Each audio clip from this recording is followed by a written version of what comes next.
Est-ce qu'on peut acclamer le Seigneur très fort? Acclame le Seigneur plus fort que ça. Amen. Bonjour à tout le monde. Qui est là? Lève la main. Alléluia. Que Dieu vous bénisse. Alléluia. Je suis content d'être avec vous ce matin. Doucement. Amen. On va aller dans la parole de Dieu.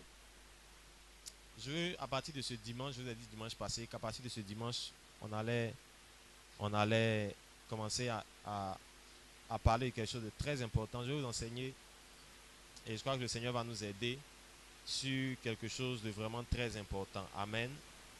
Amen. Amen. Donc on aura un enseignement pendant quelques dimanches. Peut-être que les vendredis aussi, on va, pour que le temps puisse suffire, le vendredi, on va terminer sur certains points. Donc on va commencer à partir de ce dimanche. Et je vais vous parler de... On aura plusieurs dimanches sur la percée financière. Vous savez, à un moment donné de la vie chrétienne, au sujet de l'argent, on se pose beaucoup de questions. Amen. On se demande même parfois, est-ce qu'il faut continuer à chercher l'argent? Est-ce que chercher l'argent, c'est biblique? Est-ce que c'est pas démoniaque? Etc., etc. Et parfois, même quand on a des activités, on n'a pas toujours la façon de faire pour que la percée arrive dans nos affaires. Dis-moi amen. Mais je crois qu'à partir de ce dimanche, Dieu va commencer à ouvrir des portes de percée pour toi au nom de Jésus. Dis-moi amen. Dis-moi un bon amen. Avant de commencer vraiment l'enseignement que je vais vous donner, je vais vous donner pourquoi c'est important que je vous enseigne ça. Parce que vous savez,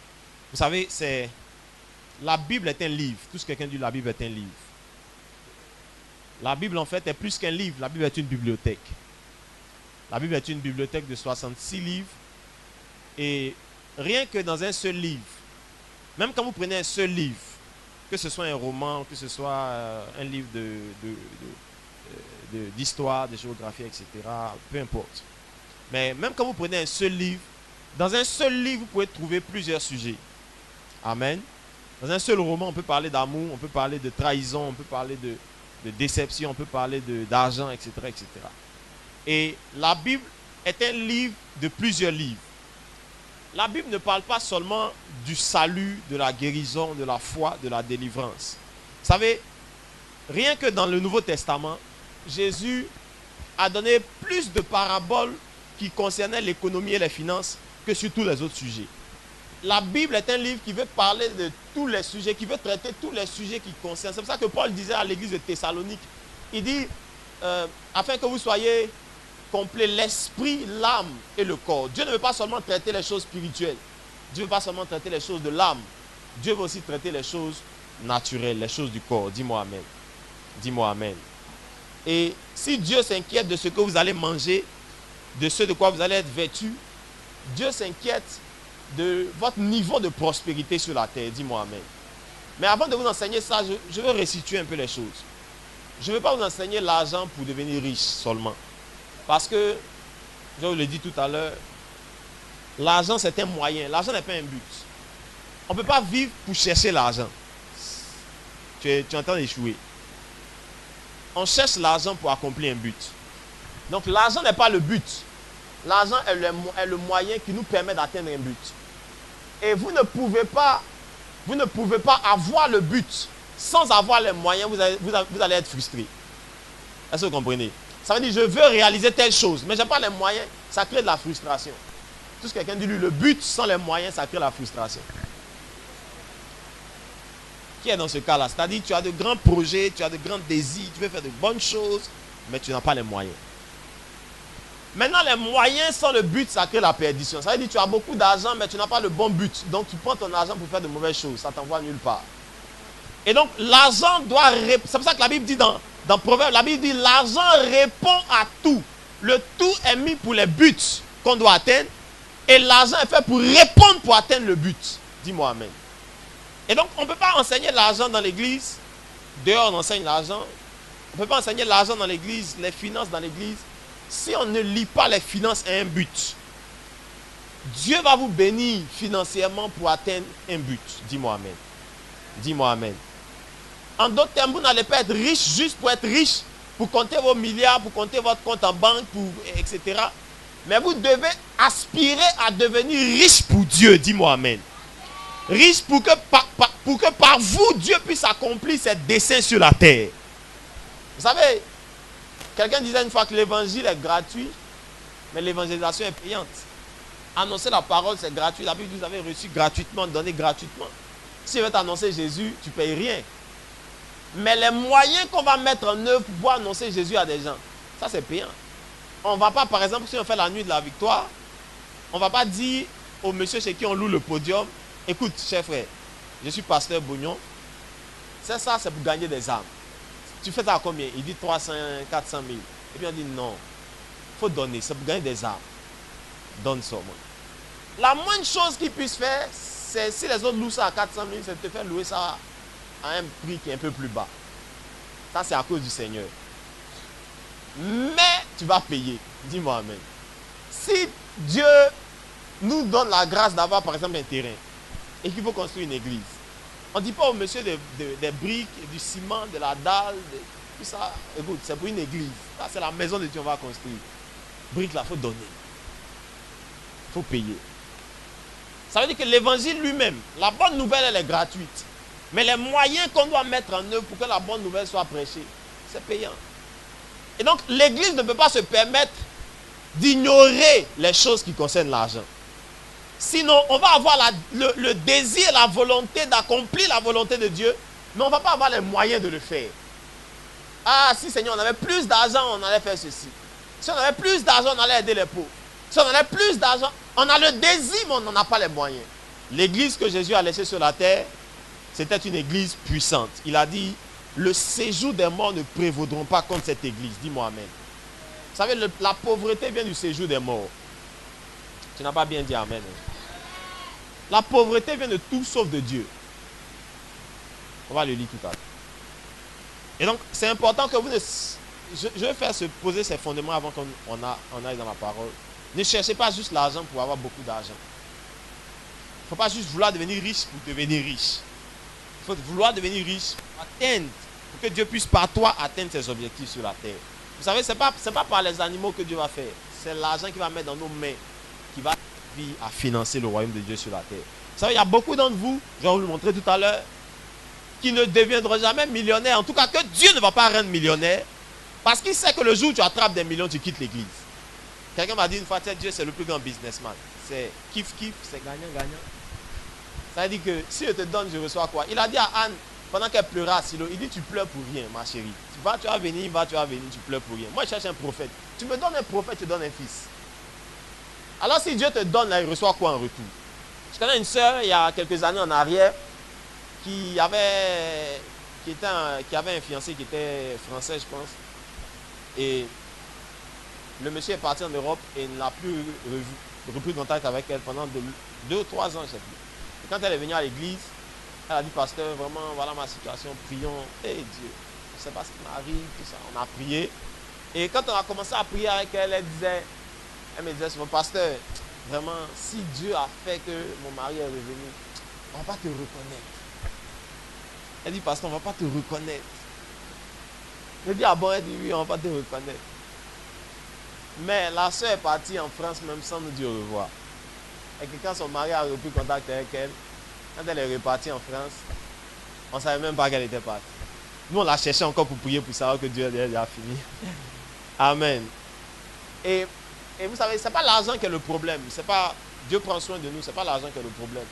Mais le problème, c'est que Dieu ne peut pas aller loin avec toi. Si tu n'es pas capable en retour d'être un instrument entre les mains de Dieu pour que son royaume avance sur la terre. Écoutez-moi bien. Si Joseph a été capable d'être en position de premier ministre en Égypte, c'est qu'on dit premier ministre en Égypte, c'est l'équivalent aujourd'hui de premier ministre aux États-Unis.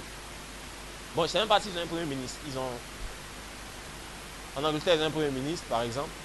Mais aux États-Unis, ils ont un comment ça s'appelle? Secrétaire d'État, voilà. Secrétaire d'État. C'est comme la position de secrétaire d'État aujourd'hui aux États-Unis. L'Égypte était le royaume le plus puissant à l'époque de Joseph. Quand Daniel, par exemple, devient ministre auprès de Nebuchadnezzar, Nebuchadnezzar était le roi qui dirigeait le royaume le plus puissant au monde, Babylone. Si Dieu a été capable de les prendre et de les mettre à cette position, c'est parce qu'il savait que c'est des gens par qui il pouvait manifester son projet sur la terre. Il peut lui donner des milliards. Il sait que ces milliards vont servir à accomplir ses projets sur la terre. Et Daniel comme Joseph, Daniel a été celui par qui le peuple d'Israël est retourné. Ceux qui lisent la Bible, le peuple d'Israël est retourné en Israël grâce à Daniel. Joseph a été celui par qui le peuple d'Israël est rentré en Égypte et a fui la famine. Si Dieu ne peut pas vous utiliser pour faire son œuvre, il ne peut pas vous donner de l'argent non plus. La Bible dit, si tu es fidèle en de petites choses, je te donnerai de plus grandes. J'entends souvent des gens qui disent, non, pasteur, laisse ça là, c'est rien. Si Dieu me bénit, tu vas voir. Mais si avec les 1000 francs que tu as, tu ne peux pas enlever 100 francs pour payer ta dîme, Dieu n'est pas capable de te donner plus. Parce qu'il sait que le cœur qui n'est pas capable d'enlever 100 francs sur 1000 francs ne sera pas capable d'enlever 100 000 sur 1 million. Donc toi, tu veux plus pour montrer ta fidélité à Dieu. Dieu dit, commence sur ce que tu as aujourd'hui. Ah, j'ai trop de problèmes. Même avec des millions, tu auras des problèmes. Quelqu'un m'a dit une fois que les millionnaires ont juste des problèmes de millionnaires, c'est tout. Sinon, on a tous des problèmes. Alléluia. On peut aller dans la parole de Dieu. Allons-y ensemble. Je veux commencer aujourd'hui avec un message que j'ai intitulé « Les 10 raisons pour lesquelles les chrétiens sont pauvres ». Regarde ton voisin, dis-lui voisin, on va partager les 10 raisons pour lesquelles les chrétiens sont pauvres. Dis ça plus fort, j'entends pas. On dirait ton voisin se sent concerné. Dis-lui voisin, je ne suis pas pauvre au nom de Jésus. Je parlais une fois avec un... La première raison que je veux partager avec vous, c'est la mentalité. Tous quelqu'un dit lui la mentalité. L'Église a hérité d'une mentalité de pauvreté. Et l'une des choses les plus difficiles à combattre dans la vie d'un homme, c'est ce qu'il croit. Ça veut dire, on peut tout te faire, mais si tu crois que tu mérites ça, tu vas le recevoir. La Bible dit, tel un homme pense, tel il est. Ça veut dire, on peut t'aider jusqu'à, on ne peut pas t'aider au-delà de ce que toi-même tu crois. Amen. Quand quelqu'un croit qu'il est pauvre, on ne peut pas le faire devenir riche jusqu'à ce qu'il croit le contraire. Dis-moi amen. Et l'Église a hérité d'une mentalité de pauvreté. Je discutais même pas, enfin, je parlais avec un ami qui est pasteur aussi. Et je citais le passage de, on va le lire tout à l'heure, de 2 Corinthiens chapitre 8 au verset 9. Jésus dit, Jésus s'est fait pauvre de riche qu'il était. Hein, on a lu ça vendredi soir, pour ceux qui étaient là vendredi soir. Jésus s'est fait pauvre de riche qu'il était, afin que par sa pauvreté vous fussiez enrichis. Et le frère en question me dit, pasteur, le riche dont on parle ici, là, c'est des richesses spirituelles. Ce n'est pas des richesses humaines. Je lui ai demandé, mais le pauvre dont on parle là, c'est une pauvreté quoi, spirituelle ou bien c'est humain aussi? Et je lui ai posé une deuxième question. Je lui ai dit, mais le riche qui mangeait, ou plutôt le pauvre Lazare qui dormait auprès du riche, devant la maison du riche, le riche, il était riche spirituellement ou bien il était riche matériellement? Et le pauvre Lazare, il était pauvre matériellement ou bien il était pauvre spirituellement? Parce que l'Église, les chrétiens ont un problème. Quand on parle de richesse, ils veulent que ce soit spirituel. Quand on parle de pauvreté, ils veulent que ce soit matériel. Parce que dans l'esprit des chrétiens, la richesse, ce n'est pas pour eux. Je vous dis pourquoi. Quand vous remontez plus loin, les gens qui nous ont apporté l'évangile, les missionnaires, je ne connais pas l'Afrique, je ne connais pas les pays anglophones particulièrement, mais les missionnaires qui ont apporté l'évangile en Afrique francophone sont venus avec un évangile de pauvreté. Ça veut dire, il y a même dans l'église catholique, je suis ancien, comment on appelle ça, enfant de cœur, servant de messe, je sais de quoi je parle, donc il ne faut pas penser que tu as été plus catholique que moi. Il y a même dans l'église catholique ce qu'on appelle le vœu de pauvreté. Il y a le vœu de chasteté, c'est-à-dire je décide de ne pas me marier, et puis il y a le vœu de pauvreté, je décide de ne pas avoir l'argent. Si tu as été vraiment catholique, tu connais ça. Parce que le système romain, je vais vous expliquer quelque chose. Le système romain, c'était d'appauvrir les croyants et de contrôler toutes les richesses. Vous savez, les familles catholiques qui ont dirigé le Vatican et qui continuent de le diriger sont les familles les plus riches au monde. Il y a une famille célèbre dont on a fait le film sur Canal il n'y a pas longtemps, la famille Borgia. La famille Borgia a été... Ils ont eu un pape qui s'appelait Alexandre IV. Il s'appelait Rodrigo dans le film. Ceux qui ont regardé le film s'appelaient Rodrigo Borgia. La famille Borgia, jusqu'à aujourd'hui, les descendants de la famille Borgia sont parmi les familles les plus riches en Europe. Parce que pendant qu'on prêchait aux chrétiens qu'il ne faut pas avoir les richesses matérielles, ça va t'empêcher d'aller au ciel, les terres, l'or, les diamants, c'était pour eux. Et donc, tous ceux qui ont accepté l'évangile, aujourd'hui même nous qui sommes évangéliques, etc., beaucoup d'entre nous ont un arrière-plan catholique. Parce que la foi générale dans nos pays, c'est la foi catholique. Et on a un arrière-plan religieux qui nous pousse à refuser la richesse quand on devient chrétien. C'est comme ça que tu vois parfois des gens, quand ils veulent, plus un chrétien veut se consacrer, moins il a besoin d'argent, sans la nécessité d'avoir de l'argent. Il faut que je me sépare de ces choses. Et même dans l'esprit d'un chrétien, se consacrer, ça signifie laisser les pratiques où on cherche l'argent. C'est-à-dire, je ne cherche plus de travail. Maintenant, je cherche Dieu. Parce que dans la mentalité des chrétiens, Dieu n'est pas dans l'argent. Touche quelqu'un dit Dieu est dans l'argent, bien même. Il est dedans. Et l'héritage de cette mentalité a fait que on a grandi, parfois même quand on lit la Bible, et notre mentalité refuse certaines...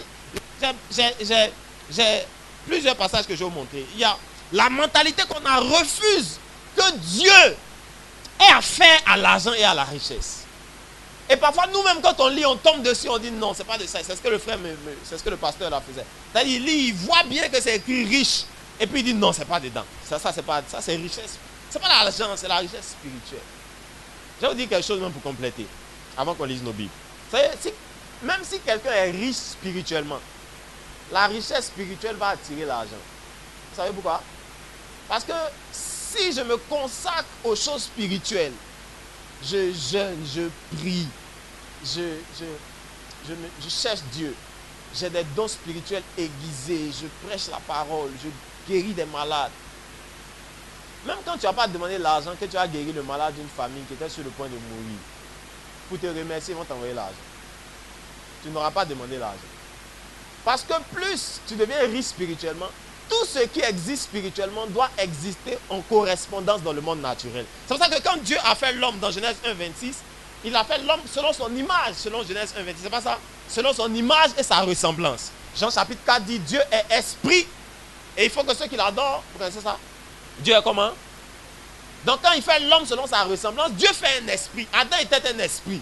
Mais quand Dieu doit l'envoyer exercer sur terre, il n'envoie pas Adam comme un esprit sur terre. Il met l'esprit dans un corps. Genèse chapitre 2, verset 7 dit il forma un corps de la poussière de la terre, il souffla l'esprit à l'intérieur et l'homme devient une âme vivante. Ça veut dire que même quand quelque chose est pleinement spirituel, quand ça vient sur terre, ça doit avoir une correspondance physique. Et ça, c'est même pas volontaire. C'est naturel.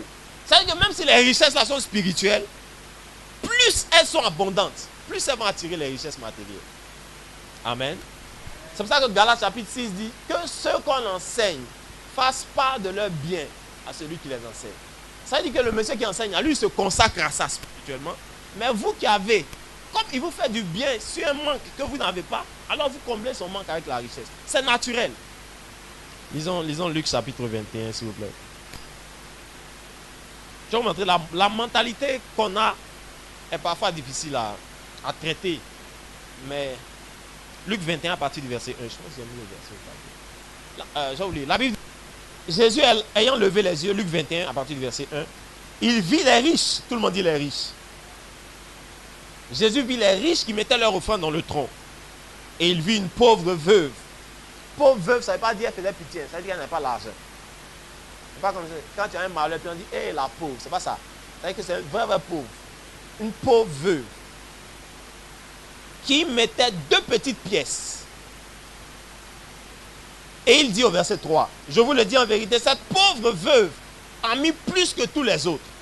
Car c'est de leur superflu, tout le monde dit superflu, que tous ceux-là ont mis des offrandes dans le tronc. Mais elle a mis de son nécessaire, tout le monde dit nécessaire, de tout ce qu'elle avait pour vivre. Amen. Elle a mis de son nécessaire,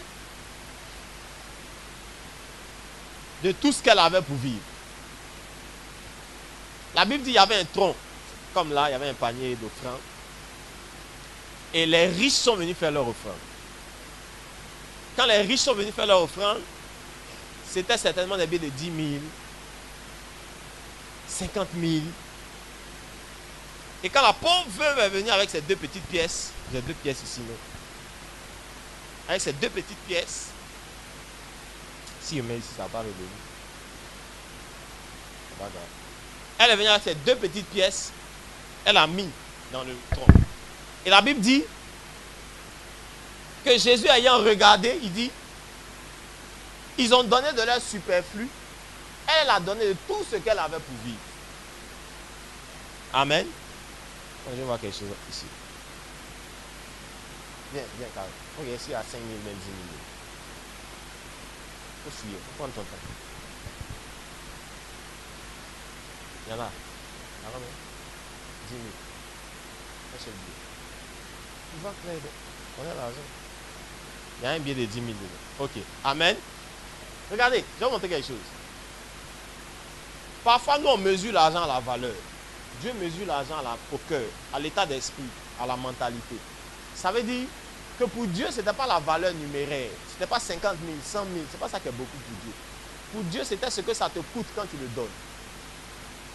Et quand la femme a donné tout, je vais prendre cet exemple pour vous montrer quelque chose. Quand la femme a donné tout, et les riches ont donné juste un peu de ce qu'ils avaient, ça demande deux mentalités différentes. Il y a des gens, quand ils viennent à l'église, pour voir la mentalité religieuse, ils sont incapables de donner un certain montant, même quand ils l'ont. Même quand ils font une offrande, ils ne peuvent pas donner une offrande de plus de 500, c'est trop pour eux. Parce que dans sa conception, l'église va faire quoi avec tout cet argent? Il y a des gens, même s'ils gagnent des millions, ils peuvent donner des millions dans un magasin de chaussures, dans un magasin de vêtements. Mais quand ils pensent à l'église, ils se disent, mais l'église, beaucoup d'argent, on va faire quoi avec ça? Les riches étaient comme ça. Ils avaient beaucoup d'argent sur eux, mais dans leur mentalité, ils vont faire quoi? Les choses de Dieu, ils vont faire quoi? Beaucoup d'argent. Donc ils enlèvent le superflu, ils déposent. Mais la femme, qui ressentait le cœur de Dieu, son cœur c'était, je veux faire, mais je n'en ai pas beaucoup. Mais voici ce que j'ai. La mentalité était différente. Dis-moi amen. Dis-moi amen. Et quand Dieu mesure ce que vous donnez, il ne mesure pas votre votre montant. Montant. Il ne mesure pas le montant, il mesure ce que ça vous a coûté quand vous l'avez donné. Il y a des gens, quand on dit, bon, on a, je vais vous dire je vais faire une petite confidence. On a par exemple la nuit de la victoire, on doit organiser le programme, ça fait près de 2 millions. Il y a une première catégorie de gens à l'église qui disent, le pasteur aussi, veillez seulement 2 millions. Ça, c'est une première catégorie. Ça, c'est dans leur cœur. Ils me critiquent comme ça dans leur cœur. Est-ce qu'on est obligé de louer le podium? Est-ce qu'on... Ça, c'est une première catégorie. Et il y a une deuxième catégorie. Ils disent, bon, on va donner. Mais il y a un montant qu'ils ne peuvent pas donner. C'est-à-dire, même s'il a 50 000, il ne peut pas donner 50 000. Le trou est de au moins 5 000. Chacun va compléter et puis ça va arriver. Je vais vous faire une petite confidence. Quand on faisait la nuit de la victoire l'année passée, 2 personnes m'ont fait une offrande. C'est-à-dire, on m'a donné, là, c'est mon argent. Quand on me donne une offrande, c'est pour moi. On m'a fait une offrande.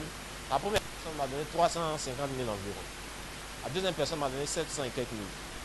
Les deux faisaient 1 million. On était en train d'organiser la nuit de la victoire. Ça faisait 2 millions le programme. Tous les 1 million sont rentrés dans le programme. Si j'ai trop dépensé, j'ai mis unité dans mon téléphone. Et puis j'ai pris taxi. Ça, c'est ce qui était pour moi. Amen. Tu n'as pas dit amen. Ça veut dire que si c'était toi-même, tu n'allais pas. Dieu était foutu. Dis amen bien. Écoutez-moi. Je vous dis ça pourquoi? Parce que, ça sera mon deuxième point. À un certain moment, Dieu regarde ce que vous êtes capable de donner pour qu'il mesure ce qu'il est capable de vous donner. La femme a donné tout ce qu'elle avait. La Bible précise, elle a donné son nécessaire. Plus loin, elle a donné tout ce qu'elle avait pour vivre.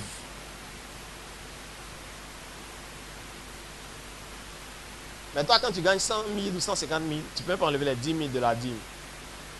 Parce que pour toi, 10 000, c'est trop. Tu n'es pas prêt à être riche. Regarde ton voisin, dis-lui, tu n'es pas prêt à être riche, tu dois changer ta mentalité. Je n'entends pas, dis le voisin, tu n'es pas prêt à être riche, tu dois changer ta mentalité. Là, je vais finir vite sur ce point, il y a beaucoup de choses à vous dire. La première chose que vous devez corriger, c'est votre mentalité avec l'argent. C'est la façon dont vous êtes. J'ai remarqué que beaucoup de chrétiens ne sont pas à l'aise avec l'argent. Quand dans l'église on dit une certaine somme, il y en a, ça les dérange. Je disais vendredi qu'il y a des gens là, tu les prends, tu les mets dans une certaine voiture. C'est fini, ils sont paniqués. Parce que les croyants, les chrétiens ne sont pas à l'aise. Dans la mentalité, ils ne sont pas à l'aise avec la richesse et avec l'abondance. Ils croient que leur Dieu est un Dieu d'abondance, ça c'est ce qu'ils disent. Mais eux-mêmes, ils ne conçoivent pas que Dieu puisse leur donner cette abondance.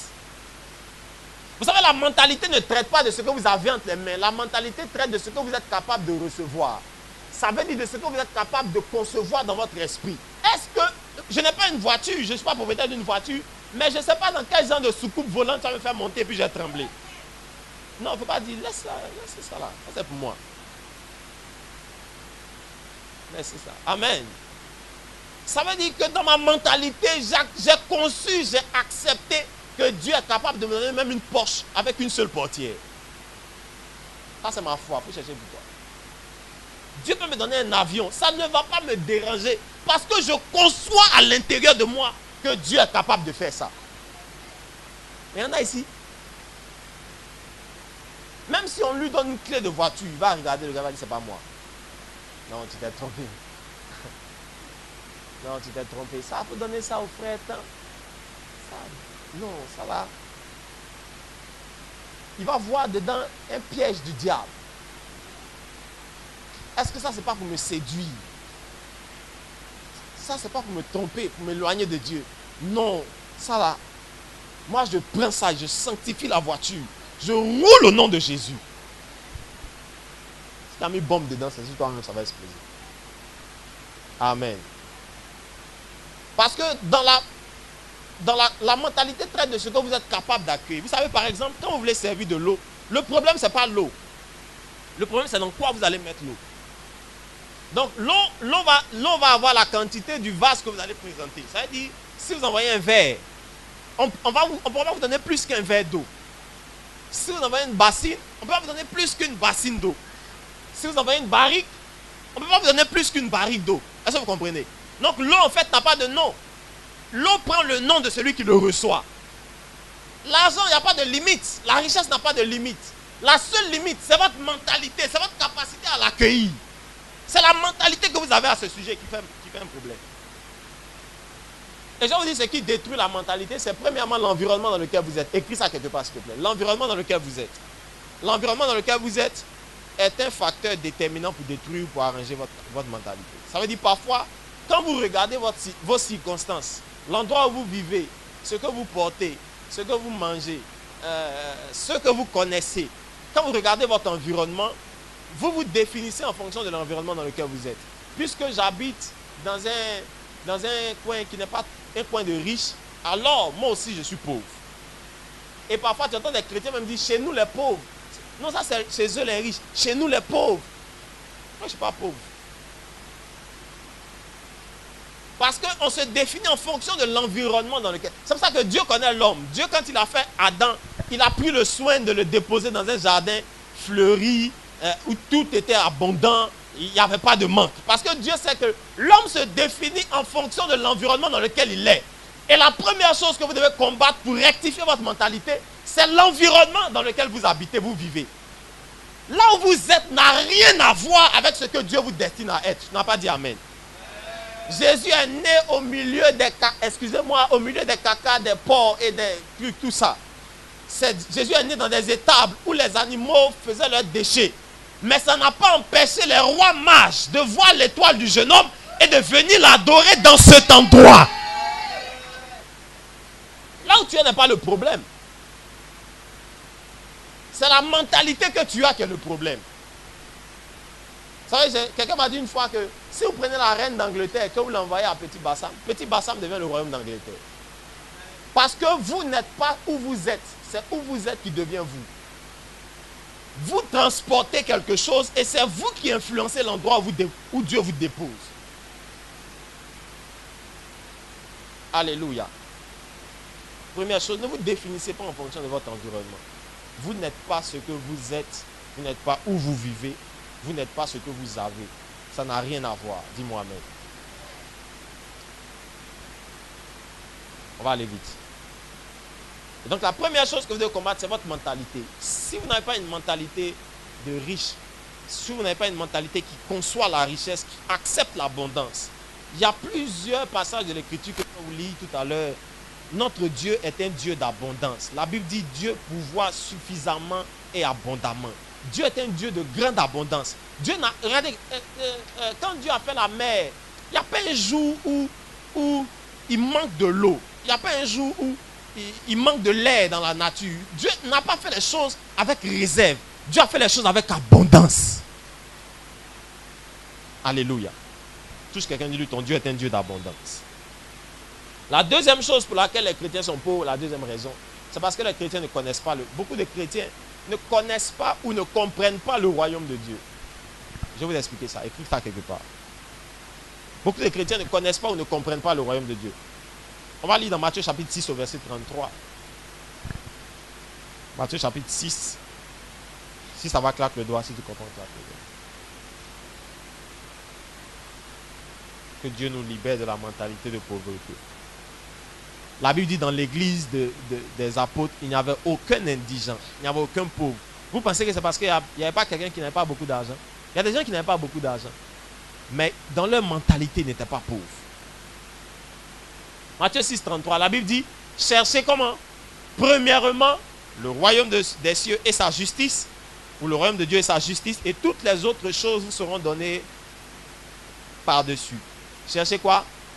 Le royaume de Dieu et sa justice premièrement. Écoutez-moi bien. Tout le monde dit le royaume de Dieu. Dis ça plus fort. Le problème de l'argent, le problème de la richesse, c'est un problème de priorité. Vous savez, quelqu'un d'autre peut-être va te rendre riche.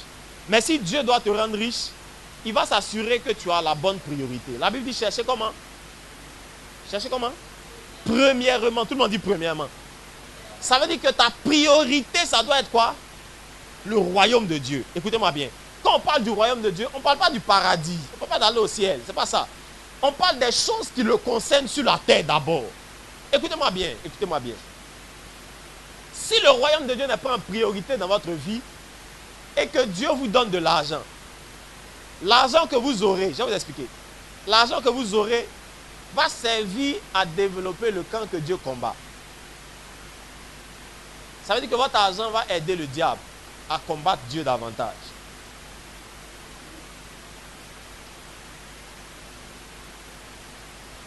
Pour vous dire ça simplement, je vais vous donner un exemple. Quand le diable veut détruire les jeunes, veut distraire les jeunes, on les envoie en boîte de nuit. Donc ils aiment les boîtes de nuit, ils aiment la musique de DJ, ils aiment l'alcool, etc., etc. Mais imaginez un seul instant que les artistes qui chantent ces musiques n'avaient pas suffisamment d'argent pour aller en studio pour enregistrer. Il y a beaucoup de chrétiens qui ont beaucoup d'œuvres dans leur cœur, mais n'ont pas l'argent pour aller enregistrer. Mais imaginez que Arafat n'avait pas suffisamment d'argent pour enregistrer son album. L'album ne serait jamais sorti.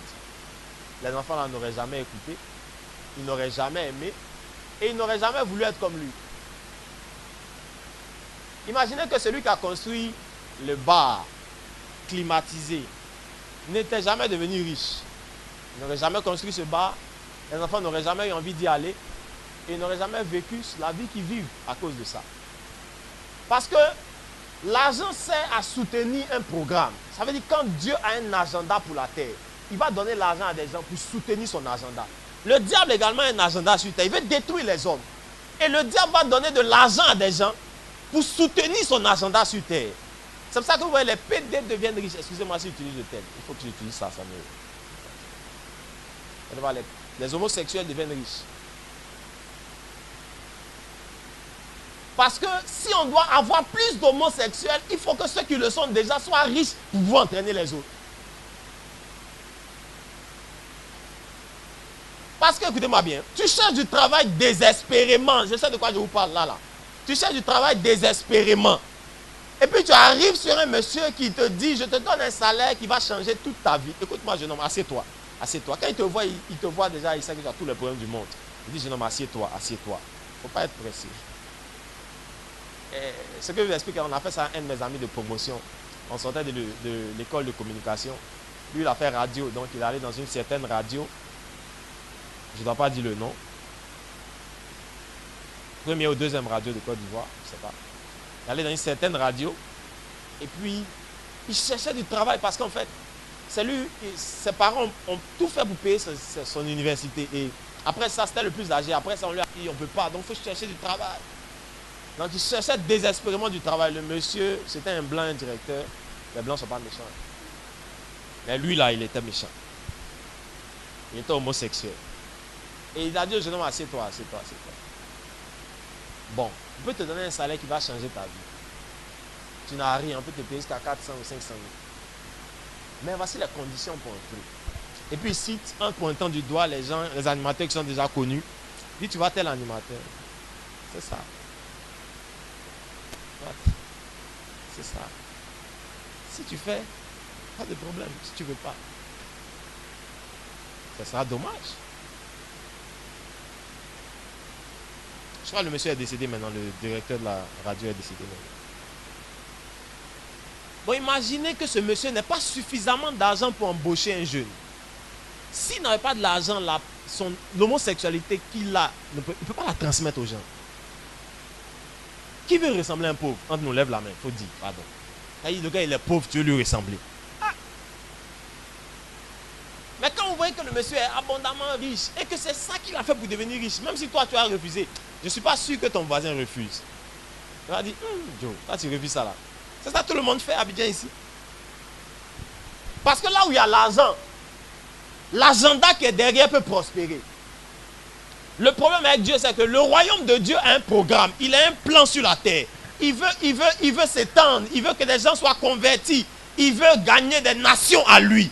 Mais le problème, c'est que s'il te donne de l'argent et que le royaume n'est pas en priorité, quand tu deviens millionnaire, tu dis au pasteur, le dimanche, je travaille, j'ai plus le temps. Bon, viens voir ce qu'il peut faire. Et puis quand tu t'appelles, tu ne décroches plus. Le royaume de Dieu ne bénéficie pas de ce que Dieu t'aura donné. Parce que tu seras devenu riche, mais l'agenda de Dieu ne peut pas être rempli sur terre.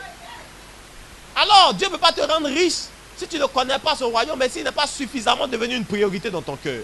Vous savez, aujourd'hui, nous sommes, par la grâce de Dieu, quand je vous donnais cet exemple qui me concerne tout à l'heure, ce n'est pas parce que je n'ai pas besoin d'argent, mais c'est parce que je suis arrivé à un point où le royaume de Dieu est une priorité dans mon cœur.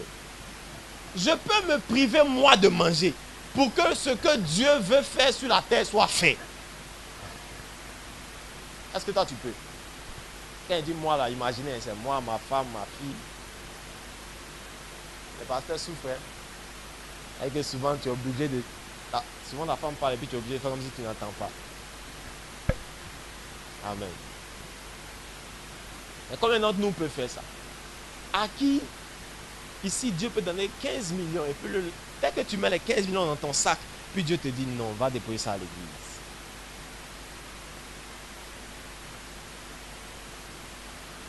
Tu as commencé à parler en langue en même temps. Ibrosi kabarada shete bros. Tais-toi dans le nom de Jésus. Je brise ta voix. Je lis tes œuvres. Puis tu vas à la maison doucement. Tu ne mourras pas au nom de Jésus de Nazareth.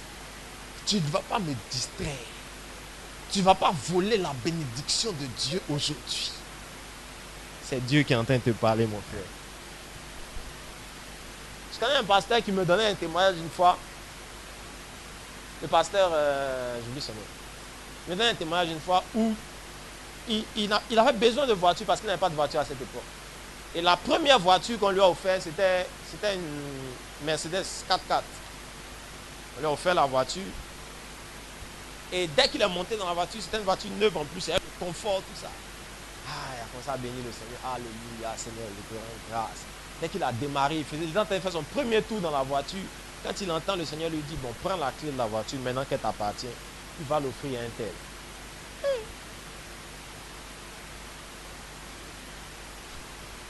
il s'est demandé, il dit, mais quand il priait, il fallait me dire ça quand il priait.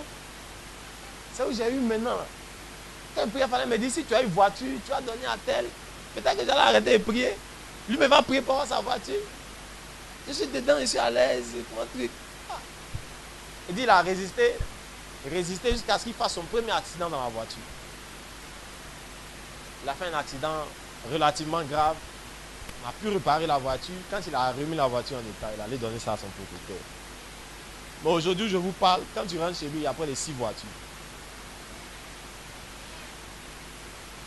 Parce que quand Dieu parlait à Abraham, Dieu voulait récolter de nombreux fils. La Bible dit que Abraham est le père de la foi.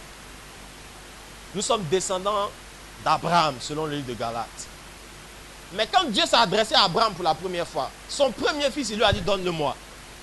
Si dans le cœur d'Abraham, Dieu n'était pas une priorité, il allait regarder Dieu et lui dire, écoute, quand on jeûnait pendant 45 ans pour avoir l'enfant, toi tu étais où? L'enfant, c'est le résultat qui est là. Ça, on ne peut pas donner. Mais il a pris l'enfant, il allait l'offrir à Dieu. Et la Bible dit que Dieu a donné en remplacement d'Isaac un agneau. Alléluia. Alléluia.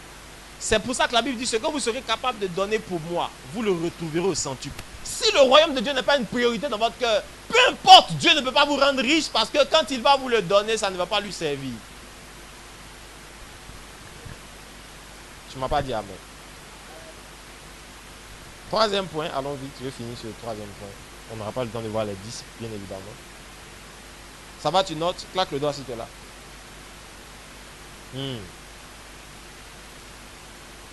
Je vois quelqu'un, Dieu va te donner de l'argent, mais va dire de venir me donner.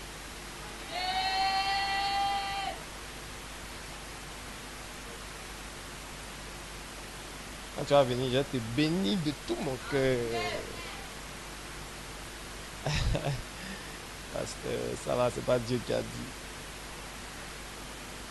Pasteur, c'est souvent, tu sais, même Pierre, Jésus lui a dit, arrête de moi, Satan. Souvent, le diable peut te parler, pasteur. La troisième chose, je vais finir avec ça pour aujourd'hui, on va poursuivre la prochaine fois. La troisième chose, c'est que les chrétiens ne sont pas riches parce qu'ils ne comprennent pas la pensée de Dieu au sujet de la richesse. Ça, c'est très important. J'aurais peut-être dû commencer par ça, mais je finis par ça pour que peut-être vous le reteniez. Les chrétiens ne comprennent pas la pensée de Dieu au sujet de la richesse. Vous savez, Dieu ne juge pas les choses comme les hommes. Si je vais aller plus loin, pour Dieu, l'argent, ce n'est pas la richesse. Amen. Quelqu'un peut dire, moi, l'argent, ce n'est pas la richesse. Si vous voulez vraiment devenir riche pour Dieu, vous devez comprendre ça. Vous devez comprendre que la richesse n'est pas dans les billets de banque. La richesse n'est pas dans l'argent. Dis-moi amen. La richesse n'est pas dans l'argent. Tout ce que quelqu'un dit, la richesse n'est pas dans... Il faut prendre les billets. Tu prends... Hey, il y avait 5 000. 10 000. Tu prends 10 000 et puis tu donnes 2 000 aussi. La richesse n'est pas dans l'argent. La richesse... Tout ce que quelqu'un dit, la richesse n'est pas dans l'argent. Voilà. Si les billets aussi font du bruit. Hein. Ça vient de la banque ou bien. Déjà, quand il voit ce billet, il veut se transformer en parrain. Il veut venir voler ça pour partir. Vous êtes vaincu. Vous allez rester chrétien au nom de Jésus. Les gens, pasteur, il y a longtemps, il a attrapé ça là. Hein? Amen. La mentalité, la façon dont Dieu comprend la richesse n'est pas pareille que celle des hommes. Amen. Et je vais vous lire un verset pour vous faire comprendre ça. On le dit dans Luc. Où Jésus fait payer le tribut. Verset 15. Luc combien? Seigneur. Je n'ai même pas mis la référence. Voici, j'ai mis la référence. Non, avant ça. Je n'ai même pas mis la référence. Mais je vous lis le verset. Je vais retrouver le chapitre. Mais le verset 15 d'un chapitre de Luc, je vais le retrouver tout à l'heure. Le verset 15 dit: alors les pharisiens allèrent se consulter sur le moyen de surprendre Jésus par ses propres paroles. Ils envoyèrent auprès de lui des disciples avec les Hérodiens qui disent: Maître, nous savons que tu es vrai et que tu enseignes la voie de Dieu selon la vérité, sans t'inquiéter de personne, car tu ne regardes pas l'apparence des hommes. Au verset 17, dis-nous donc, ce qui t'en semble, est-il permis ou non de payer le tribut? Tout le monde dit tribut. Dis ça plus fort. de payer le tribut à César. Verset 18. Jésus, connaissant leur méchanceté, répondit, pourquoi me tentez-vous, hypocrite? Verset 19. Montrez-moi la monnaie. Tout le monde dit monnaie. Tout le monde dit monnaie. Il dit, montrez-moi la monnaie avec laquelle on paie le tribut. Et il présentait un denier. Verset 20. Il leur demanda, de qui sont cette effigie et cette inscription? Donc sur le denier qu'ils ont montré. Verset 21. De César, répondit-il. Alors leur dit-il, rendez donc à César ce qui est à César et à Dieu ce qui est à Dieu. Étonnés de ce qu'ils entendaient, ils le quittèrent et s'en allèrent. Amen. Amen. Jésus dit, rendez à César ce qui est à et à Dieu ce qui est à Luc 20 à partir du verset 15. Merci. Amen. Amen. Dans ce verset, Jésus nous explique clairement, enfin pas clairement, de façon voilée, qu'il y a deux façons de concevoir la richesse. Il y a la richesse selon César. Tout le monde dit César. Ou plutôt selon le système de César. Je vais vous expliquer ça tout à l'heure. Et il y a la richesse selon Dieu. Ça, c'est l'une des clés de la prospérité selon Dieu. Si vous ne comprenez pas ça, vous aurez des problèmes. Écoutez-moi bien. Il y a la richesse selon le système que César dirigeait. Et à la richesse selon Dieu. C'est pour ça que Jésus dit clairement, rendez à César ce qui est à César et rendez à Dieu ce qui est à Dieu. Écoutez-moi bien. L'argent que vous voyez là, ça c'est combien? Ah, combien? 10 000 quoi? 10 000 francs CFA. 2 000 francs CFA, etc., etc.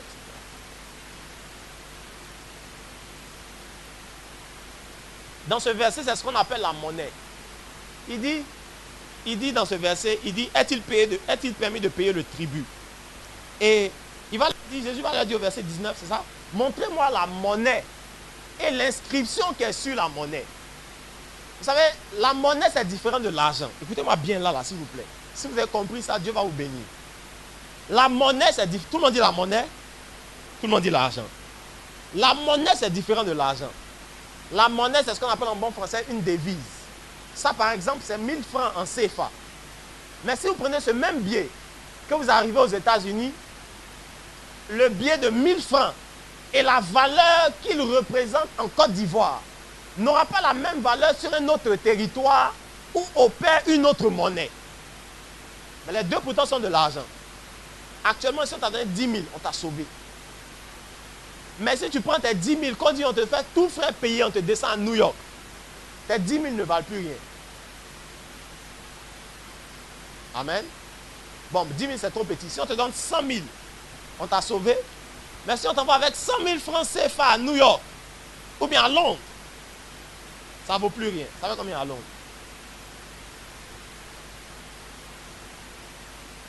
Ça vaut combien à Londres? Combien? 170 livres. Livres sterling, c'est ça. Et en euros, ça va combien? 100 000.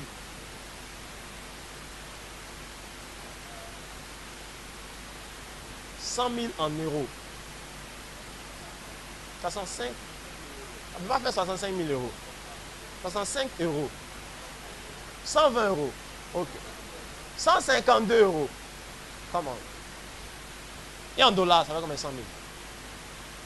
172 dollars. Ouais, donc tu pars d'Abidjan avec 100 000 francs, beaucoup de billets dans ton porte-monnaie. Quand tu arrives à New York, quand on fait la conversion, dans 172 dollars. Si tu as payé 2 hamburgers, c'est fini. Parce que l'argent, c'est différent de la monnaie. La monnaie, c'est une convention. C'est-à-dire, c'est une convention monétaire sur un certain espace, sur un territoire. On s'entend pour dire dans ce territoire, voici la valeur qu'on donne à tel billet, etc. Mais puisque chaque peuple sur son territoire, et puis avec tout ce qu'il y a eu dans le monde, colonisation et autres, il y a certains territoires qui utilisent certaines monnaies et certains pas d'autres. Il y a des territoires où les monnaies sont plus faibles que d'autres, où les coûts sont plus élevés que d'autres, où les taux sont plus élevés que d'autres, etc. Et donc, si vous ne comprenez pas que l'argent sort de la monnaie sort de l'argent, c'est différent. Je vais vous expliquer pourquoi. Parce que l'argent lui-même a été inventé par le système romain. C'est pour ça que Jésus disait à César ce qui est à César. En d'autres termes, ce que César a inventé. Il dit, montrez-moi la monnaie, l'effigie. Sur toutes les monnaies, il y a une effigie. Là, par exemple, il y a le signe du CFA là. Ça, c'est pas si ça arrête de poisson, mais vraiment, ça cause des moisis. C'est-à-dire, il n'y a même pas cher sur le poisson. Voilà, il y a toujours une effigie. De sorte que si on te montre le billet de CFA, tu peux le reconnaître. Même si on te réveille à 5 h du matin. Montre-moi le billet sur mon petit. Ça, c'est CFA. N'est-ce pas? Maintenant, qui a déjà vu le dollar? Qui a déjà vu le dollar? Qui a déjà vu? Bon, qui n'a jamais vu plutôt? Qui n'a jamais vu? Voilà. Donc, si on lui donne un billet de dollar, elle ne peut pas reconnaître l'effigie. Jésus dit, montrez-moi l'effigie qui est sur la monnaie. Et quand il voit que c'est César qui est sur la monnaie, il dit, mais rendez à César ce qui est à César. En d'autres termes, ma richesse n'est pas dans ça. Et rendez à Dieu ce qui est à Dieu. Parce que selon Dieu, la richesse n'est pas dans l'argent. L'argent est un équivalent, est une conversion de la richesse divine sur terre. Dieu n'a jamais créé de monnaie. Dieu n'a pas créé, au commencement, Dieu créa le CFA ou Dieu créa l'euro, c'est faux. Dieu n'a pas créé l'euro, il n'a pas créé le CFA, il n'a pas créé le livre, etc., etc. Dieu n'a créé aucun billet de banque. Les billets de banque ont été créés par les hommes pour matérialiser la richesse que Dieu a créée. Par convention, on dit 1 gramme d'or vaut par exemple, c'est pas ça vaut combien? Personne ne sait. Il y a des hommes d'affaires ici, ils doivent savoir ça. Combien? Ouais, ça va combien? Euros? 7500 euros. Wow, ça coûte cher. Donc, environ 7500 euros. Donc l'argent en euros, là, c'est pas ça la richesse pour Dieu. C'est pas les 7500 qui sont la richesse. Pour Dieu, la richesse, c'est l'or. Et les hommes ont pris les richesses divines et ils l'ont converti en argent. Ils leur ont donné une valeur monétaire. De sorte que tu peux avoir 5 tonnes de cacao et puis on dit, on t'achète tes 5 tonnes de cacao à, je ne sais pas combien de mille. Amen. Est-ce que vous comprenez? Si vous n'arrivez pas à faire cette différence, vous allez poursuivre les billets de banque. Vous allez poursuivre l'argent.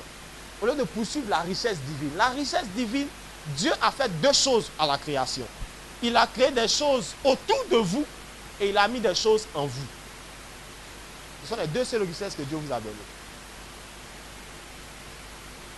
De sorte que si vous possédez une terre dans laquelle il y a du diamant, sauf si on vous tue, vous êtes riche en argent. C'est pas ça? Si demain on te donne diamant, est-ce que tu seras riche? Ils vont venir acheter le diamant à valeur d'argent dans ta main. La deuxième forme de richesse divine, c'est la richesse que Dieu a soufflé en vous. Il fit l'homme et il souffla en lui un souffle de vie. Dans le souffle de Dieu, il y avait la capacité divine. Il y avait ce que Dieu est capable de faire. C'est pour ça, par exemple, qu'un homme peut inventer une chaise. Et la chaise, on va l'acheter. Tu l'achètes à combien cette chaise? 120 000. C'est sorti de l'imagination d'un homme. À cause du souffle de Dieu en lui, il a pu imaginer une chaise qui a valeur de 120 000 en argent. Vous devez comprendre que l'argent répond à un bien divin. C'est ce que les hommes appellent un service. Si vous n'offrez rien, on ne vous donne rien. Donc, en d'autres termes, pour devenir riche, tu as 2 choix. Soit posséder des richesses naturelles, soit extérioriser des richesses intérieures. Par exemple, tu sais faire la cuisine. Tu es né avec. C'est le jour où tu mets ta richesse intérieure en œuvre que les gens vont venir acheter tes plats à prix d'argent. Sinon, tu n'auras jamais d'argent si tu n'as pas réalisé la richesse véritable que Dieu a déposée en toi. C'est pour ça que la Bible dit, nous transportons ce trésor dans des vases de terre. En d'autres termes, Dieu a investi des choses en vous. Et ce sont ces choses que les hommes vont acheter à valeur d'argent. Vous savez pourquoi simplement on donne de l'argent? Je me suis demandé une fois même, pourquoi on donne de l'argent à quelqu'un qui prêche? Quelqu'un qui parle, pourquoi on lui donne de l'argent? Ou bien à des gens juste, il va dire au président, non, porte une veste bleue. Parce que tu vas à une cérémonie si tu portes une veste noire, ça va faire triste. Porte une veste bleue. met un petit nœud papillon rouge dessus. Quand il finit de donner des conseils, on lui donne des millions. Pendant ce temps, tu cherches 50 000. Parce que le vrai problème des chrétiens, c'est que beaucoup de chrétiens n'ont rien à offrir. Quand tu lui demandes, tu sais faire quoi, il dit, je sais faire tout. Parce que tout ce que tu envoies est fait. Moi, je suis un grouilleur. Hein. Non, nous, tu m'envoies au port, je fais. Tu m'envoies. Si tu envoies cabine, je gère. Si tu as ton petit magasin, je peux gérer ça aussi pour toi. Même si c'est un travail de comptabilité dans une petite société, jamais devrais apprendre. Mais toi-même, qu'est-ce que Dieu t'a donné? Quelle est la richesse que tu as? Alléluia. Alléluia. Les gens vont payer ce que Dieu a investi en vous. Ce que les gens vous payent à valeur d'argent, c'est ce que Dieu a soufflé à l'intérieur de vous quand il vous priait. Et si vous voulez vraiment devenir riche, vous devez commencer à regarder à l'intérieur de vous. Qu'est-ce que j'ai qui me vient de Dieu? Écoutez-moi bien. J'ai compris une chose importante. C'est que quand Dieu m'a appelé, par exemple, il m'a soufflé des choses. Il m'a fait des grâces. Il m'a accordé des dons. Et les gens ne vont répondre qu'aux dons que Dieu m'a fait. Le jour où je les libère. Un célèbre auteur, un célèbre pasteur français, enfin pas français, mais qui est à son église en France, disait que le cimetière est l'endroit où on retrouve les livres qui n'ont jamais été écrits, les entreprises qui n'ont jamais été créées, les chants qui n'ont jamais été chantés, parce que Dieu les a mis en vous. Mais vous avez couru après les billets de banque et vous avez négligé la vraie richesse que Dieu a déposée en vous. Les hommes vont payer, ils vont venir de loin payer ce que Dieu a déposé en vous. Dis-moi amen. Si vous ne comprenez pas ça comme élément fondamental, vous n'êtes pas prêt à devenir riche. Le problème, ce n'est pas je souffre aujourd'hui. Le problème, c'est pas... Vous savez, je vais vous dire quelque chose. Le problème, ce n'est pas que aujourd'hui tu n'as rien. Le plus grave, là, ce n'est pas que tu n'as rien aujourd'hui. Le plus grave, c'est que demain, tu n'auras rien encore. C'est ça qui est le plus grave. Ça veut dire que si tu ne rectifies pas bien les choses aujourd'hui, non seulement tu n'as rien aujourd'hui, mais demain encore, tu seras pauvre. Je préfère être pauvre aujourd'hui, prenant le temps de découvrir ce que Dieu a investi en moi, de le mettre en valeur, de le faire ressortir. La Bible dit, on n'allume pas une lampe pour la mettre sous la table. Quand elle est sur la table, elle éclaire la ville. Et quand la ville est éclairée, et que la solution est venue de quelqu'un, on cherche celui qui a trouvé la réponse à nos problèmes. Si vous nous mettez dans le noir ici, là, et que si il n'y avait pas courant, et puis le frère, comment t'appelles? Florent. Le frère Florent découvre. Vous savez que celui qui a inventé l'électricité, jusqu'aujourd'hui, je crois qu'il s'appelle Fleming. Jusqu'aujourd'hui, ses enfants sont parmi les plus riches aux États-Unis et en Angleterre, c'est des Anglais. Parce qu'on continue d'utiliser l'électricité jusqu'aujourd'hui. Si on est dans le noir, que le frère Florent vient avec une solution pour nous éclairer, ce qu'on aurait payé pour sortir de l'obscurité, on va lui payer ça à lui. Eh frère, tu as réglé un problème. Vraiment.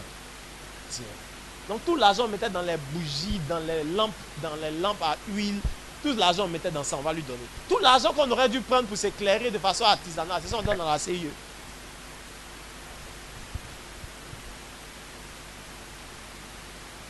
Et comme on n'a pas la solution au problème, même si la CIE dit, bon, tu payes 50 000, à partir du mois prochain, tu vas payer 100 000. Tu vas faire comment? Tu vas faire quoi? Parce que si tu ne payes pas, tu n'as pas la solution. Donc, tant que quelqu'un a la réponse à un problème, son argent, votre argent lui appartient. C'est pour ça que quelqu'un m'a dit, un riche m'a dit une fois, un monsieur qui travaille à la CIE, il est cadre à la CIE, il est directeur d'entreprise. Il m'a dit une fois, tu sais, il m'appelle Arnold, il dit, tu sais Arnold, l'argent des pauvres va toujours être attiré par les riches. Ça veut dire que là, c'est comme un aimant. Les riches attirent l'argent qui est dans votre poche parce que vous n'avez les solutions à aucun problème. Et votre argent est attiré naturellement vers ceux qui ont les réponses aux problèmes. Vous voulez manger? Payez. Vous voulez vous loger? Payez. Vous voulez vous habiller? Il faut payer. Mais le jour où tu vas dire, je sens que quand je dors, je vois des modèles de tenues, je vois des costumes, je vois des...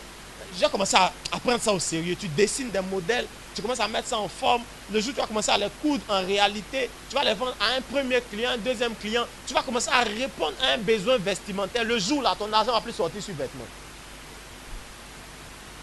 Mais tant que tu as un besoin que quelqu'un va combler, ton argent va vers lui. Dis-moi un bon amen. Je vais m'arrêter ici ce matin. Tout ce que quelqu'un dit lui, tu dois comprendre la richesse divine. Ce que Dieu vous a donné, écoutez-moi bien, c'est pour ça que je ne crois pas en la récession. Quand on dit il y a récession économique, il n'y a pas l'argent, tout ça, je ne crois pas en ça. Je ne crois pas en ça parce que tout ce que Dieu a créé est toujours abondant. Chez nous à Abidjan, quand il pleut, nous-mêmes on prie, c'est-à-dire nous-mêmes dans notre condition, on prie, on dit Seigneur, la pluie qui va venir vers Vridi, Cité, Villa, fais attention. Pas que ce soit trop fort. Parce que quand il pleut à Abidjan. Mais malgré ça, les hommes ont commencé à vous vendre des bouteilles d'eau à 500, à 5000. Va en supermarché, quand tu touches une bouteille d'eau, on dit 2000. On était dans un restaurant une fois, je ne sais plus avec qui, c'était pas toi. C'était toi, c'était ma femme. On était dans un restaurant, on voulait prendre un peu d'eau. Il dit 2000. C'est compliqué, hein? L'eau 2000. Quand il pleut là chez nous, c'est inondé. Quand ça coule de la maison, ça sort comme ça. Ça veut dire qu'il n'y a pas de sèche, il n'y a pas de pénurie en rien. Tout ce que Dieu a créé là est abondant. C'est abondant. Les arbres continuent de pousser, les cocos continuent de tomber des cocotiers, les mangues tombent seuls. Tellement il y en a beaucoup, ça tombe seul, ça pourrit, ça tombe seul. Et ce que Dieu a mis en vous, c'est encore là. Mais les gens vous disent qu'il n'y a plus d'argent. C'est faux. Tout ce que quelqu'un dit, c'est faux. Si tu as la réponse à un problème, si tu manifestes la richesse que Dieu a mis en toi, l'argent va te suivre. La Bible dit, voici les bénédictions qui accompagneront ceux qui auront cru. Je prie que des bénédictions vous accompagnent. Je prie que l'argent vous cherche et qu'il vous trouve. Je prie que Dieu vous aide à sortir le potentiel extraordinaire qu'il a investi en vous. Écoutez-moi bien, Dieu s'est reproduit en vous. Il a dupliqué sa capacité en vous. Il a fait en sorte que vous soyez capable de faire une partie de ce qu'il est capable de faire. Si Dieu est un créateur, il y a des gens qui ont des dons pour créer et pour innover. Et il les a soufflés en vous. De sorte que par ces dons, vous ne mourrez pas dans le manque et dans la disette. Je prophétise sur quelqu'un ce matin. Vous ne mourrez pas sans avoir manifesté les richesses que Dieu a déposées en vous. Dans le nom de Jésus de Nazareth. Dis-moi amen. Tiens-toi debout, acclame la parole du Seigneur, nous prions.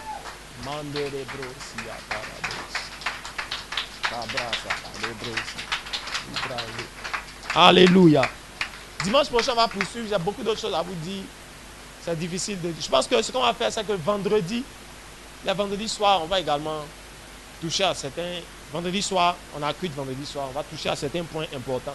Pour que, de sorte qu'on puisse dire beaucoup de choses qu'on a dit. Hier, on était à Cocody, c'était avec Dongeles. Et puis, on a rencontré une jeune dame qui vendait des galettes. C'était galettes? Non, c'était du pain. Du pain sucré avec des bissap et tout ça. On est allé faire quelque chose, on n'avait pas à manger, donc on est allé, on dit bon, on va prendre un peu de pain sucré chez la dame. Donc en prenant son pain sucré, on s'est assis pour bavarder avec elle. Et on lui a posé la question, tu gagnes combien par jour? Tu peux gagner au moins 10 000 de bénéfices. Elle dit, 10 000 c'est trop. On dit, bon, tu gagnes au moins 5 000. Elle dit, oui, 5 000, il peut gagner 5 000 par jour. Et quand vous la voyez, c'est-à-dire, elle a, excusez-moi, je ne veux pas la truc, quoi, mais elle faisait pitié. Elle était dans des habits bizarres. Et lui, premièrement, il a commencé à essayer de lui faire comprendre que ce que tu as là, tu peux t'organiser et puis Dieu va te bénir dedans.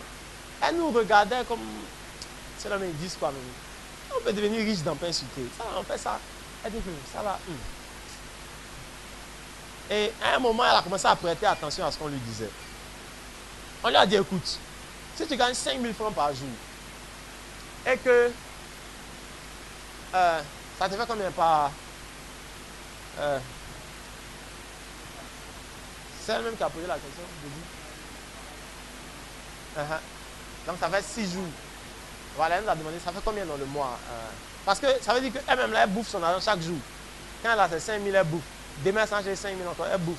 Demain, elle s'en achète 5 000, elle bouffe. Et elle ne sait même pas combien elle gagne par mois. Donc elle nous a demandé, mais si ça fait combien? Donc 6 fois 5, ça fait 30 par semaine.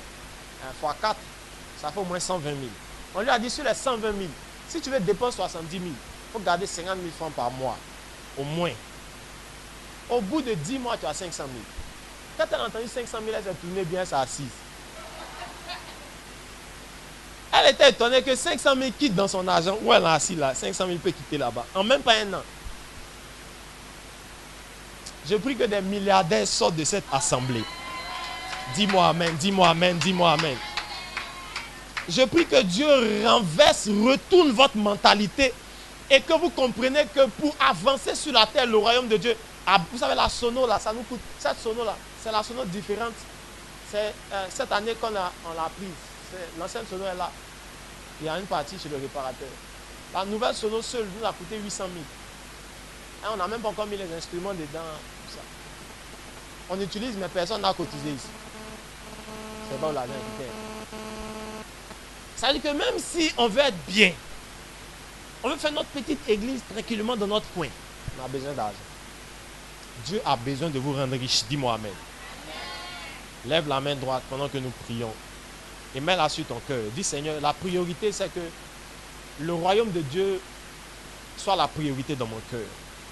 C'est que les choses qui te concernent. Il dit cherchez le royaume et sa justice. C'est alors que toutes les autres choses vous seront données. Dis Seigneur, remets les priorités en ordre dans mon cœur. Élève ta voix, commence à prier. Élève ta voix, commence à prier. Élève ta voix, commence à prier. Prie pour toi-même. Prie pour toi-même. Nous prions pendant 2 minutes. Prie pour toi-même.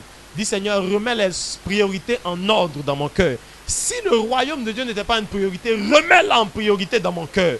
Dans le nom de Jésus, dans le nom de Jésus, dans le nom de Jésus de Nazareth. Remets en ordre les priorités dans mon cœur. Dans le nom de Jésus de Nazareth. Les bras qui baradabos. Au nom de Jésus. Alléluia. Lève maintenant la main droite, lève la même main, je veux prier pour toi. Seigneur, je prie que tu bénisses quelqu'un ici ce matin. La Bible dit ta parole est une lampe à nos pieds, elle est une lumière sur notre sentier. La Bible dit la révélation de ta parole est claire et elle donne de l'intelligence aux gens qui sont simples. Je prie que la parole de ce matin produise de l'intelligence dans la vie de quelqu'un ce matin.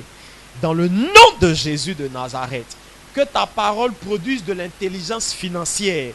Que ta parole accouche d'une nouvelle mentalité au sujet des richesses et de l'argent. Je prie que quelqu'un sorte d'ici transformé et renouvelé dans le puissant nom de Jésus. Merci pour ta grâce. Tu nous aides à aller jusqu'au bout de cet enseignement et jusqu'à la fin de cet enseignement. Transforme-nous littéralement. Fais sortir d'ici des hommes et des femmes d'affaires redoutables. Des gens qui vont conquérir les nations avec ce que Dieu a mis en eux. Je bénis vos entrailles dans le nom de Jésus. Je prophétise sur tout ce que Dieu a investi en vous à la création. Que ces choses qui sont en train de mourir se réveillent et prennent forme. Dans le nom de Jésus de Nazareth. Merci pour ta grâce. Au nom de Jésus. Amen. Acclame le Seigneur et acclame sa parole. Acclame bien le Seigneur.